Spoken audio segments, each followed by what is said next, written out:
Hi எல்லாருக்கும் good afternoon. Wish you happy Deepavali எல்லாருக்கும். மொட்டை வெயிலில் உட்காந்து ஒருத்தன் வெடி காய வச்சிட்ருக்கான். வாங்க பார்க்கலாம் என்ன பண்ணுறான்னு. பேக் கேமரா வைக்கிறேன்.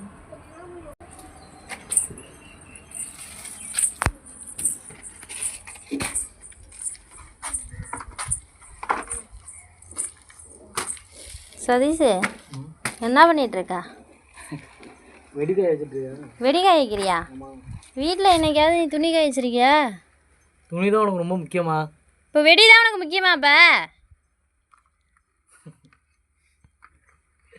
வெடி தான் முக்கியம். வெடி தான் முக்கியம். ஓடி போயிடு அரை மெண்டல். அது என்ன காலையில் துவச்சி போட்டு பாயில் போய் காய வச்சுட்டு உட்காந்துருக்கா? அரைஞ்சு போன பாயில் உனக்கு முக்கியமா ரொம்ப? அப்புறம் ஏன் தரையில் காய வச்சானா? ஏன் தரையில் காய வைக்கணும்? சவுத்து போடாதா வெடி? வெடி சவுத்து போயிட்டுனா நீ பாயை துவச்சி திரும்பவும் மணல் போட்டு இழுப்புற எப்படி? நான் துவச்சி கொடுத்துருவேன் உனக்கு பாய். ஆயிடுச்சுண்ணா. வெடி வெடிச்சா எனக்கும் ஆதிக்க சந்தோஷமா இருக்கும். எவ்வளோ வெடி? வெடி 2500 ரூபா. 2500 ரூபாயா? அட கடவுளே, இது மட்டுமே 1500 ரூபா சொன்னியா? 1000 அல்லவா? சரி, இந்த 2500 ரூபாய் என்கிட்ட கொடுத்தாருந்தா ஒரு 2 புடவையாவது எடுத்துருப்பேன்ல. நான் இப்போ உன்கிட்ட என்ன சொன்னேன்னா? என்ன சொன்னேன்? புடவை தான் ரொம்ப முக்கியமா. அரைஞ்சு போன் பழகணும். புடவை தான் முக்கியம். அப்புறம் 2 புடவை 2 வருஷத்துக்கு வச்சு கட்டலாம் பீரோக்குள்ள. வச்சு கட்டு. நான் சத்தாவது நானா எனக்கு வெடிச்சாக்க எனக்கு அதிக சந்தோஷமா இருக்கும்.